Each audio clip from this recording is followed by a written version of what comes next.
दोस्तों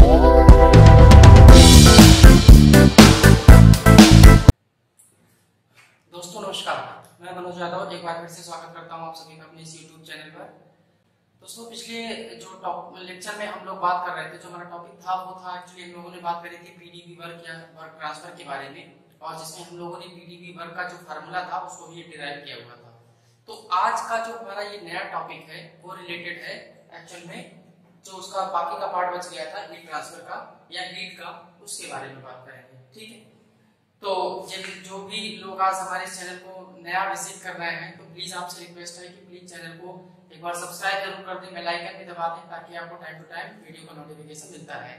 और हम लोग अपना यूपीपीएससी ए का जो मैकेनिकल वाले पार्ट का जो सिलेबस है वो लगातार हम इस पे लेक्चर अपना दे रहे हैं, तो कंटिन्यूअसली आप हमसे जुड़ करके इससे इसका अच्छा लाभ उठा सकते हैं। तो चलिए शुरू करते हैं आज का अपना ये नया जो टॉपिक है उसके बारे में। ठीक है, देखिए आज का टॉपिक जो है वो है हीट ट्रांसफर के बारे में। तो हम क्या कहते हैं कि हीट, जैसे वर्क की बात करी थी हमने कि वर्क क्या है, तो वर्क को हमने कहा था कि वर्क एक तरीके की ट्रांजिएंट क्वांटिटी है जो कि किसी बाउंड्री पे अपीयर होती है। और ये बाउंड्री पे अपीयर क्यों होती है, इसका काज क्या है, कारण क्या है कि ये वर्क जो है वो बाउंड्री पे अपीयर होता है। The cause of that work was due to the pressure difference or under the action of force. वो बाउंड्री पे हमेशा उसका एक पार्ट बाउंड्री का जो मूव होता है तब आप कहते हैं कि वर्क इज बीइंग डन। ठीक है, तो सिमिलर कंडीशन में आप ये हीट की बात करेंगे तो हीट भी क्या है, heat is also transient quantity which may appear at the condition of boundary at the boundary due to the difference of temperature between system and surrounding or between the system। तो यहाँ पे temperature difference के कारण जब ये part आपका boundary पे ये अप्रोच होता है या बाउंड्री पे ये सीन होता है, दिखाई देता है, तो ये जो एनर्जी है इसको हम बोलते हैं एक्चुअली हीट ट्रांसफर या हीट। ये भी क्या है, एक तरीके की एक ट्रांजिएंट क्वांटिटी है। ठीक है, देखिए हीट के बारे में अगर आप बात कर रहे हैं तो हीट जो है उसको भी हम क्या करते हैं, ये एक इनएग्जैक्ट डिफरेंशियल है, दिस इज इनएग्जैक्ट डिफरेंशियल, इसलिए इसको भी हम जो इसका डी वाला पार्ट है इसके टॉप पे कट कर देते हैं। ठीक है, या फिर इसको हम डेल से रिप्रेजेंट करते हैं यानी डेल क्यू। तो डेल क्यू या फिर जो डी इसका पार्ट कट वाला है तो डी क्यू जिसको हम बोल रहे हैं इसको हम रिप्रेजेंट कर रहे हैं, तो इस वाले पार्ट में इसका मतलब हो जाता है कि this is the inexact differential. Inexact differential कहने का मतलब है कि अगर 1 to 2 कोई प्रोसेस हो रहा है और ये dq इससे हम रिप्रेजेंट कर रहे हैं तो this will be represented by q1 to 2 not equal to q2 minus q1। इसमें हम डिफरेंस पे ये नहीं रिप्रेजेंट करता है। क्यों? क्योंकि हीट जो है वो एक पाथ डिपेंडेंट फंक्शन है, इसलिए ये जो है कभी भी इन स्टेट से डिपेंडेंट करता है, ये पाथ को भी कंसीडर करता है, इसलिए this can be represented on the graph by the area not by the point। ठीक है, तो ये एरिया के थ्रू रिप्रेजेंट होता है, किसी ग्राफ पे किसी पॉइंट के थ्रू रिप्रेजेंट नहीं किया जा सकता, इसलिए डायरेक्टली इसका डिफरेंस नहीं निकलता है। ठीक है, तो इसलिए ये जो आपका हीट है वो सिस्टम की प्रॉपर्टी नहीं है, और दूसरी चीज की ये क्या है, पाथ डिपेंडेंट होता है, तो ये बात आपको ध्यान रखनी है। ठीक है, अब जैसे यहाँ पे हमने आपको बताया ये कि अगर मान लीजिए कोई सिस्टम है और उस सिस्टम को हीट दी जा रही है, जैसे मान लीजिए आपने ये एक सिस्टम है और सिस्टम को यहाँ पे आप क्या है हीट दे रहे हैं, या ये कहिए कि ये सिस्टम कहीं बाहर से हीट ले रहा है, तो ऐसी कंडीशंस में जो हीट का साइन होता है उसको हम लोग पॉजिटिव रिप्रेजेंट करते हैं, यानी heat given to the system और heat receive by the system, दोनों ही चीजें जो है वो एक ही है और इसको हम पॉजिटिव साइन से रिप्रेजेंट करते हैं। दूसरी जो इसका दूसरा पार्ट है वो ये कि अगर हीट जो है वो सिस्टम रिलीज कर रहा है, या आप ये कहिए कि वो एनवायरनमेंट को छोड़ रहा है, रिजेक्ट कर रहा है हीट सिस्टम, तो ऐसी कंडीशन में हीट की जो वैल्यू होगी वो हमेशा हम क्या लेंगे, साइड में नेगेटिव कंसीडर करते हैं। ठीक है, दूसरे शब्दों में हम ये कह सकते हैं कि जैसे अगर कोई एक सिस्टम है और सराउंडिंग है और सिस्टम की जो वॉल है, जैसे अगर ये सिस्टम है इसकी जो वॉल हम कंसीडर करें, if this wall is a diathermic, अगर ये पूरा का पूरा पार्ट डायाथर्मिक है, डायाथर्मिक बाउंड्री या डायाथर्मिक वॉल कहने का मतलब होता है कि वो सिस्टम जिसकी वॉल जो है एक्सचेंज जो हीट है उसको एक्सचेंज करने के लिए अलाउ करती है, यानी सिस्टम से सराउंडिंग में हीट जा सकती है या सराउंडिंग से सिस्टम में हीट आ सकती है। अगर ऐसी कंडीशंस है डायाथर्मिक की तो जाहिर सी बात है कि जो सिस्टम का टेंपरेचर है वो कहीं ना कहीं सराउंडिंग के टेंपरेचर पे डिपेंडेंसी शो करेगा, यानी उससे इंडिपेंडेंट नहीं रह सकता। तो यहाँ पे जब ये अगर मान लीजिए कोई सिस्टम ये अपना जो प्रोसेस कर रहा है उस प्रोसेस में अगर ये 1 से 2 में कोई भी सिस्टम इस तरह से मान लीजिए ये प्रोसेस कर रहा है, तो 1 से 2 में जब ये प्रोसेस कर रहा है तो इसका अगर हम वर्क डन देखें इस पीवी डायग्राम पे, तो ये वर्क डन किससे रिप्रेजेंट होगा, इसके एरिया से। तो वर्क यहाँ पे क्या है, work is a form of energy, ठीक है। और ये वर्क किस वजह से होता है, due to the difference of pressure between system and surrounding और due to the action of force between the system and surrounding. लेकिन यहाँ पे अगर इसी पार्ट में हम ये कह रहे हैं कि दिस इज अ वर्क, ये 1 से 2 में हो रहा है, अगर यही कहें कि ये एनर्जी का कोई भी फॉर्म हो सकता है, तो अगर एनर्जी का वो फॉर्म है जिसमें ये 1 to 2 प्रोसेस हो रहा है या उसकी स्टेट चेंज हो रही है उस सिस्टम की, और ये स्टेट चेंज होती है due to the temperature difference between system and surrounding, तो यहाँ पे 1 से 2 में जो एनर्जी ट्रांसफर हो रही है, इस एनर्जी ट्रांसफर को हम एक्चुअल में क्या कहते हैं, हीट या हीट ट्रांसफर। ठीक है, बात फिर से एक बार क्लैरिफाई करते हैं। मेरे कहने का मतलब ये है कि अगर मान लीजिए एक कोई सिस्टम है, उसकी जो वॉल्स है वो डायथर्मिक है, यानी कि इसकी बाउंड्रीज के आर पार जो है वो हीट आना जाना हीट का हो सकता है। अगर ऐसी कंडीशन है तो जो सिस्टम का टेंपरेचर है वो सराउंडिंग के टेंपरेचर पे डिपेंड जरूर करेगा। अब जरूर करेगा तो कहीं टेंपरेचर कम ज्यादा पर हो रहा है, क्योंकि टेंपरेचर कम ज्यादा होगा तो इसकी स्टेट चेंज होगी। मान लिया कि स्टेट 1 to 2 चेंज हो रही है, तो 1 to 2 चेंज हो रही है तो यहाँ वर्क होगा, और ये वर्क रिप्रेजेंट कर रहा है इसके एरिया से। तो जाहिर सी बात है कि अगर यहाँ वर्क हो रहा है, वर्क क्या है, work is a form of energy, ठीक है। तो अगर हम यही कहें कि ये एनर्जी जो ट्रांसफर हो रही है 1 से 2 में, वो वर्क के फॉर्म में ना होकर किसी और फॉर्म में भी हो सकती है, तो वो जो फॉर्म ऑफ एनर्जी है जो 1 से 2 में हो रहा है ये प्रोसेस, तो प्रोसेस 1 से 2 में क्यों गया, due to the temperature difference. तो टेंपरेचर डिफरेंस के कारण यहाँ पे जो एनर्जी मिल रही है ट्रांसफर हो रही है, उसी को हम क्या कहेंगे, हीट ट्रांसफर एक्चुअल में, ठीक है। तो यहाँ पे ये बात आपको क्लैरिफाई हो गई कि हीट ट्रांसफर के बारे में क्या बात हम कर रहे हैं, इसका साइन पॉजिटिव नेगेटिव कब लेंगे, इसके बारे में। नेक्स्ट टॉपिक आपका जो है वो है similarities and dissimilarities between heat and work. Heat और वर्क जो है दोनों का कंपैरिजन देखेंगे कि किस तरीके से ये दोनों सिमिलरिटी भी शो करते हैं और डिसिमिलरिटी शो करते हैं। तो पहली बात अगर कर रहे हैं कि both are the path function and inexact differential. देखिए हीट जो है और वर्क जो है ये दोनों ही सिस्टम की प्रॉपर्टी नहीं है। कोई भी कैरेक्टरिस्टिक्स जो रिप्रेजेंट करी जाती है सिस्टम की, वो उसकी प्रॉपर्टीज के थ्रू रिप्रेजेंट करी जाती है, और जो प्रॉपर्टीज होती है वो स्टेट या पॉइंट फंक्शन होती है, ठीक है। तो ये वो यानी स्टेट या पॉइंट पे डिपेंड करती है, लेकिन हीट और वर्क दोनों ही पाथ पे डिपेंड करते हैं, पॉइंट पे डिपेंड नहीं करते, इसलिए दोनों ही क्या है, सिस्टम की प्रॉपर्टी नहीं है, ठीक है। यानी ये एक तो पाथ डिपेंडेंट हो गया, और दूसरा एग्जैक्ट। अगर जो पार्ट है यानी कि पॉइंट फंक्शन नहीं है, तो पॉइंट फंक्शन होता तभी दोनों का बीच के डिफरेंस निकाला जा सकता है, अदरवाइज डिफरेंस नहीं फाइंड आउट कर सकते। तो जाहिर सी बात है यहाँ डिफरेंस नहीं फाइंड आउट कर सकते, इसलिए ये जो पार्ट है वो इनएग्जैक्ट डिफरेंशियल शो कर रहा है, जैसा कि यहाँ हमने दिखाया है, ठीक है।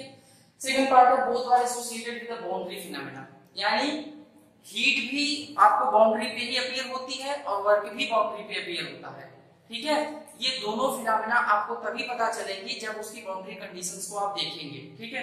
Under the action of pressure या फोर्स, जब बाउंड्री का एक पार्ट जो है चेंज होता है तो वर्क होता है, and due to the temperature difference, state अगर चेंज होती है सिस्टम की तो वहां पे हीट ट्रांसफर होती है, ठीक है। तो आपको ये पता हो गया कि both are associated with the boundary, यानी दोनों ही क्या है, बाउंड्री फिनोमेना है, यानी बाउंड्री पे अपीयर होती है। Third is the both are associated with the path not the state. जाहिर सी बात, हमने पहले ही बात बता दी कि जो हीट और वर्क है दोनों ही क्या है, पाथ डिपेंडेंट है, स्टेट डिपेंडेंट या पॉइंट डिपेंडेंट नहीं होते हैं, ठीक है। तो यहाँ पे नेक्स्ट पार्ट जो आपका है वो है कि बोथ आर ट्रांजिएंट कंडीशन, यानी हीट और वर्क दोनों हमेशा ट्रांजिशन पोजीशन में होते हैं, हमेशा मूविंग कंडीशन में होते हैं, ये किसी सिस्टम में स्टोर नहीं होते हैं, ठीक है ना। तो हीट और वर्क को स्टोर नहीं किया जा सकता है, वो हमेशा ट्रांजिएंट कंडीशन में यानी ट्रांजिशन पोजीशन में ही रहते हैं। ये भी सिमिलरिटी हो गई। Next system and possess energy but not the heat and work. जाहिर सी बात है कोई भी सिस्टम है वो एनर्जी को पजेस कर सकता है। एनर्जी के हमने कहा बहुत सारे फॉर्म होते हैं, वो किसी और फॉर्म में शायद एनर्जी को इंटरनल एनर्जी के फॉर्म में शायद पजेस करे सिस्टम, लेकिन हीट और वर्क के फॉर्म में एनर्जी को कभी पजेस नहीं करता। यानी एनर्जी तो पजेस करता है कोई भी सिस्टम, लेकिन हीट और वर्क को पजेस नहीं करता, स्टोर नहीं करता। जैसे मान लीजिए ये एक सिस्टम है, तो इस सिस्टम में अगर आप हीट देंगे तो थोड़ी देर बाद ये क्या होगा, ठंडा हो जाएगा। जाहिर सी बात है हीट चली गई, अगर स्टोर होती तो इसको इसके अंदर रखते, ठीक है। दूसरी चीज क्या है कि वर्क बात कर रहे हैं, जो वर्क आप इसको देंगे वो किसी दूसरे सिस्टम को रिलीज कर देगा, चला जाएगा, तो वर्क और एनर्जी दोनों इसमें स्टोर नहीं होते। सेकंड थिंग कि डिसिमिलरिटीज क्या है, जो सिस्टम और सराउंडिंग सॉरी वर्क और हीट है इनके बीच में क्या डिसिमिलरिटीज है। तो डिसिमिलरिटीज के बारे में बात करें तो हीट ट्रांसफर, आपको पता है कि हीट जो है वो एक ट्रांजिएंट क्वांटिटी है, ये कहाँ अपीयर होती है? At the condition of boundary due to the temperature difference, यानी हीट ट्रांसफर किसकी वजह से हो रहा है? टेम्परेचर डिफरेंस की वजह से। लेकिन जो वर्क का ट्रांसफर होता है या जो वर्क अप्रोच है या जो वर्क अपीयर होता है बाउंड्री पे, वो किसकी वजह से होता है? Due to the action of force या due to the temperature difference between system and surrounding. ठीक है, नेक्स्ट पार्ट आपका है in stable condition heat can be transfer but not the work done. ठीक है, अब जैसे मान लीजिए हम ये कहें ये हमारे पास एक रजिस्टर है और रजिस्टर को आप ऐसे स्टेबल कंडीशन में रखिए तो वर्क तो नहीं हो रहा है, वर्क डन इसका क्या है? 0 है, क्योंकि वर्क तभी होता है जब इस पे फोर्स लगाकर किसको फोर्स के डायरेक्शन में क्या मिले? डिस्प्लेसमेंट। कोई डिस्प्लेसमेंट नहीं हो रहा, वर्क डन 0 है। लेकिन अगर आप हीट यहाँ दीजिए तो हीट दूसरी तरफ से रिलीज हो जाएगी, यहाँ छोड़िए तो गर्म लगेगा, तो जाहिर सी बात है स्टेबल कंडीशन में भी सिस्टम के हीट ट्रांसफर हो सकती है बट वर्क को हम ट्रांसफर नहीं कर सकते हैं। तो ये इनके बीच की डिसिमिलरिटीज है। अब हम बात करते हैं कि पाथ फंक्शन क्या है और पॉइंट फंक्शन क्या है। ठीक है, देखिए अगर सिस्टम की कोई दो प्रॉपर्टीज हैं और उन दोनों प्रॉपर्टीज को किसी भी पॉइंट पे लोकेट किया जा सकता है तो ग्राफ पे, तो वो होते हैं पॉइंट फंक्शन। एग्जांपल में जरा देखिए कि मान लीजिए आपने एक टीवी डायग्राम लिया और यहाँ एक पॉइंट लिया और इस पॉइंट पे आप सिस्टम की स्टेट बता रहे हैं।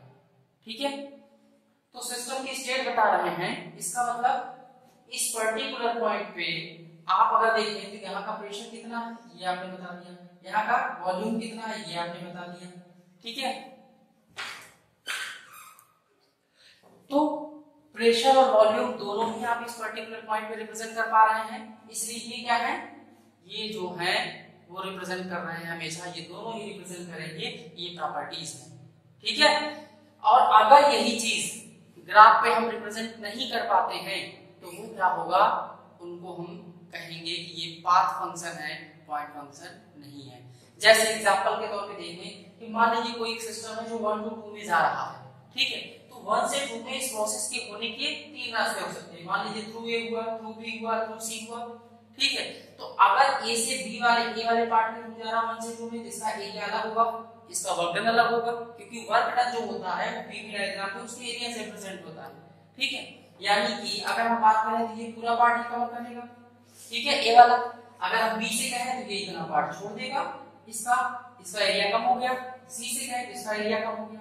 तो यहाँ पे जाहिर सी बात है ये स्टेट के अलावा जो ये पार्ट है वर्क का वो इसके पाथ पे भी डिपेंड कर रहा है। अगर हम इस पाथ को कंसीडर कर रहे हैं तो एरिया बढ़ जा रहा है, इस वाले को कर रहे हैं तो उससे कम हो जा रहा है, और इस वाले कर रहे हैं तो सबसे कम हो जा रहा है। इसका मतलब जो वर्क डन है वो आपका स्टेट के साथ साथ वो पाथ पर भी डिपेंड करता है, इसलिए इसको हम एरिया के थ्रू ही रिप्रेजेंट करते हैं, ना कि किसी भी पॉइंट के थ्रू। अगर कोई भी प्रॉपर्टी वो एरिया के थ्रू रिप्रेजेंट हो रही है, कोई भी जो उसका वेरिएबल है वो एरिया के थ्रू रिप्रेजेंट हो रहा है तो वो पाथ फंक्शन में आएगा, और अगर वो पॉइंट के थ्रू रिप्रेजेंट हो जा रहा है तो वो पॉइंट फंक्शन में आएगा। तो इस तरह से ये पॉइंट फंक्शन की बात हो गई। अब यहाँ जो सबसे इंपॉर्टेंट चीज है जो एग्जाम में डायरेक्टली पूछ ली जाती है वो ये ध्यान रखना है कि हीट और वर्क दोनों ही क्या है? वो पाथ डिपेंडेंट है, दोनों इन स्टेट पे डिपेंड नहीं करते हैं, और ये दोनों ही क्या है? सिस्टम की प्रॉपर्टीज नहीं है। जाहिर सी बात है जो पॉइंट फंक्शन होगा वो पक्का है कि सिस्टम की प्रॉपर्टीज भी होगा। ठीक है, क्योंकि each and every state of the system जो होता है वो एक यूनिक क्वांटिटी रिप्रेजेंट करी जाती है उसके थ्रू। ठीक, तो इसलिए वो पार्ट हमेशा एक प्रॉपर्टी होता है सिस्टम की, जबकि ये ऐसा नहीं है यहाँ पे। नेक्स्ट हमारा जो टॉपिक है वो है जीरो लॉ ऑफ थर्मोडायनामिक्स। ठीक है, this is very important topic. Zero law of thermodynamics से अक्सर क्वेश्चन बन जाते हैं। पहले तो ये जानते हैं कि zero law of thermodynamics actual में है क्या। तो जीरो लॉ ऑफ थर्मोडायनामिक्स ये कहता है कि if there are three bodies and two of them are equal in temperature with a third body separately, then these two will be also in equilibrium with temperature to each other. अगर ये तीन body है, इनमें से ये दो body तीसरी body के साथ अलग अलग टेम्परेचर इक्विलिब्रियम में है, यानी टेम्परेचर दोनों का बराबर है, तो ये दोनों बॉडी आपस में भी क्या होंगी? थर्मल इक्विलिब्रियम कंडीशन में होंगी। ठीक है, यही कहता है। अब कैसे इसको प्रूफ करेंगे? मान लीजिए हमारे पास एक कंटेनर है, एक रिजिड वेसल है, और इस रिजिड वेसल में ये जो है इसमें कोई एक गैस भरी हुई है। अब इस कंटेनर को जब हम कंटेनर बी के कांटेक्ट में लेके आते हैं, मान लीजिए आयरन रॉड है, इसके कांटेक्ट में लेके आते हैं, और हम ये मान के चलते हैं कि ए और बी के बीच में किसी तरह के कोई भी इलेक्ट्रिकल, केमिकल, मैकेनिकल जो भी रिएक्शंस हैं, वो अगर किसी तरह का कोई रिएक्शन उनके बीच में नहीं हो रहा है तो ए और बी का टेंपरेचर इक्वल है। Similar condition without changing its properties, A को हम फिर सी के कांटेक्ट में लेके आते हैं। अगर सी के कांटेक्ट में लेके आ रहे हैं और यहाँ भी किसी तरह का इलेक्ट्रिकल, केमिकल कोई रिएक्शन नहीं हो रहा है तो ए का टेंपरेचर सी के इक्वल हो गया। तो जब ए का टेंपरेचर सी के या बी का ए का टेंपरेचर बी के इक्वल है, या यू का ये बी का टेंपरेचर ए के इक्वल है, ए का टेंपरेचर सी के इक्वल है, या यू का ये सी का टेंपरेचर ए के इक्वल है, तो जाहिर सी बात है कि बी और सी का टेंपरेचर भी आपस में इक्वल होगा। यानी कि अगर इन दोनों का टेंपरेचर इक्वल में है, इन दोनों का टेंपरेचर इक्वल में है, तो बी और सी का टेंपरेचर भी क्या होगा, एक दूसरे के साथ इक्वल इन टेंपरेचर होगा। This is the zeroth law. पहले हमने कहा है कि जो all the laws of thermodynamics are based on the experiment. This can't be proved by mathematical proof. तो यहाँ पे जो आपका जीरोथ लॉ थर्मोडायनेमिक्स है वो दो चीजों के बारे में कांसेप्ट आपका डील करता है, तो टेम्परेचर के बारे में और दूसरा जो है इक्विलिब्रियम का कांसेप्ट जो है उसके बारे में ये बताता है। टेम्परेचर की अगर हम बात करें कि व्हाट इज द टेम्परेचर, तो टेम्परेचर एक्चुअल में क्या होता है, this is the thermal state of body which also differentiate a hot body from a cold body. ये क्या है, थर्मल स्टेट है किसी भी टेम्परेचर में जिसमें वो हॉट बॉडी को कोल्ड बॉडी से एक दूसरे से डिफरेंशिएट करता है, अलग करता है। ठीक है, अब टेम्परेचर एक्चुअल में क्या होता है कि जैसे अगर मान लीजिए कंटेनर है उसमें गैस भरी हुई, ठीक है, तो वहां पे जो टेम्परेचर, मान लीजिए अगर यही एक कंटेनर है और इस कंटेनर में गैस भरी है, तो यहाँ पे इसका जो टेम्परेचर आप मेजर करोगे तो जो इसका टेम्परेचर होता है वो एवरेज मॉलिक्यूलर काइनेटिक एनर्जी, जो इसकी रोटेशनल काइनेटिक एनर्जी जो है उसका जो एवरेज है उसी के थ्रू ये टेम्परेचर मेजर होता है। यानी उन सब का एवरेज ही क्या बताता है, टेम्परेचर बताता है। ठीक है, तो यहाँ पे मॉलिक्यूलर काइनेटिक एनर्जी ही जो होती है वो टेम्परेचर के लिए जिम्मेदार होती है। यानी टेम्परेचर की मालिक जो होगा वो मॉलिक्यूलर काइनेटिक एनर्जी पे डिपेंड करेगा। किसी भी पार्ट की अगर मॉलिक्यूलर काइनेटिक एनर्जी बहुत ज्यादा होती जा रही है तो इसका मतलब उसका टेम्परेचर भी बढ़ता चला जाएगा। ठीक है, अब यहाँ पे दो और चीजें आती है जो कि बहुत इंपॉर्टेंट है। एक तो आता है आपका एब्सोल्यूट जीरो टेम्परेचर और दूसरा आता है absolute temperature. Absolute zero temperature क्या होता है, एक्चुअल में वो टेम्परेचर जहां पे गैस का कोई भी मॉलिक्यूल कंटेंट नहीं होता, यानी सारे मॉलिक्यूल स्केप कर जाते हैं, वहां कुछ भी नहीं होता, पूरा वैक्यूम हो जाता है। तो ऐसी कंडीशन में जो टेम्परेचर होता है उस टेम्परेचर को हम बोलते हैं absolute zero temperature. And pressure corresponding to this temperature also known as absolute zero pressure. ठीक है, तो वो जो टेम्परेचर होता है जिसमें कोई भी मॉलिक्यूल कंटेंट नहीं होता, यानी आप ये कह सकते हैं कि मॉलिक्यूलर काइनेटिक एनर्जी जो होती है वहां पे गैसेस की जीरो होती है। क्वेश्चन ये बहुत बार पूछा गया है, लेकिन इसमें सबसे अच्छी बात ये है ये दोनों ऑप्शन देता है कि वहां पे मॉलिक्यूलर काइनेटिक एनर्जी जीरो है, या फिर ये भी लिखता है कि there is content no volume. ठीक है, या वहां पे कोई वॉल्यूम कंटेंट नहीं करती गैस। लेकिन आप आंसर क्या मारेंगे, आप आंसर लगाएंगे molecular kinetic energy of the gases are zero at the absolute zero temperature. और ये टेम्परेचर होता है -273.15 डिग्री सेल्सियस। डिग्री सेल्सियस में -273.15 डिग्री सेल्सियस, या फिर इसी को हम 0 डिग्री केल्विन भी बोलते हैं। ठीक है, तो ये आपका एब्सोल्यूट जीरो टेम्परेचर है। जब किसी टेम्परेचर को हम मेजर करते हैं on the basis of absolute zero temperature, तो जो टेम्परेचर हमें मिलता है उसको हम बोलते हैं एब्सोल्यूट टेम्परेचर। ठीक है, तो एब्सोल्यूट टेम्परेचर अगर आपको फाइंड आउट करना है तो किसी भी टेम्परेचर स्केल की जो रीडिंग होगी उसमें 273.15 डिग्री सेल्सियस अगर आप जोड़ देंगे तो उतना डिग्री केल्विन आ जाता है।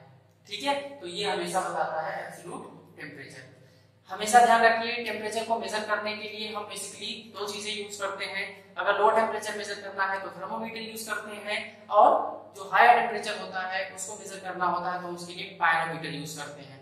ठीक है, तो यहाँ पे बाकी के जो टेम्परेचर के पार्ट हैं कि कौन कौन से थर्मोमीटर होते हैं उसके बारे में बहुत डिटेल में बात करेंगे जब हम इस वाले पूरे पार्ट को पढ़ाएंगे तब। ठीक है, तो यहाँ पे आपको बस इतना जाने रहना है कि टेम्परेचर के बारे में कौन सा क्या टेम्परेचर है। क्लियर हो गई बात। और जीरोता से पक्का एक क्वेश्चन जरूर वो पूछता है, ठीक है। इधर से जीरो टेम्परेचर से या जीरो टेम्परेचर से भी कोई क्वेश्चन छोटा मोटा ऐसे बन जाता है, तो इसलिए आप ये सब चीजों को बहुत अच्छे से ध्यान में रखेंगे, ठीक है। आई होप ये पूरा टॉपिक अच्छे से आपको समझ में आया होगा। तो कमेंट बॉक्स में प्लीज कमेंट करके जरूर आप हमें बताइएगा कि आपको ये टॉपिक कैसा लगा, आपको समझ में आया कि नहीं आया। तो चलिए मिलते हैं अपने नेक्स्ट वीडियो में कुछ नए टॉपिक्स के साथ, जिसमें हम और अच्छे से चीजों को डिस्कस करेंगे, ठीक है। वीडियो देखने के लिए थैंक यू।